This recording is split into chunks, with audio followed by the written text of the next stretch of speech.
या ठिकाणी आपण त्रिकोणी संख्या म्हणजे काय थोडक्यात समजून घेणार आहोत. अतिशय सोप्या पद्धतीने त्रिकोणी संख्या कशी काढायची ते पाहिजे.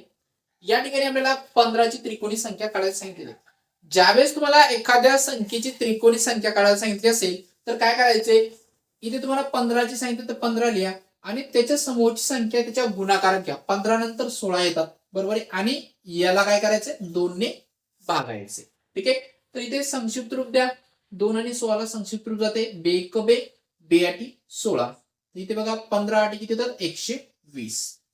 तर या पद्धतीने 15वी त्रिकोणी संख्या किती मिळते 120.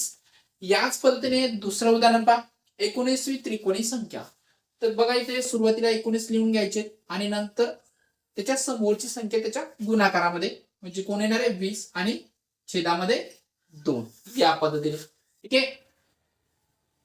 तिथे 2 आणि 20 ला 2 ने निश्चित भाग जातोय. तिथे संक्षिप्त रूप द्या बे एक बे आणि इथे 10 मिळतील. जर 20 ला जर भागलं तर 10 मिळतात आणि शेवटी 19 गुणिले 10 किती होतात 190. तर या पद्धतीने आपण त्रिकोणी संख्या काढत असतो. ठीक आहे.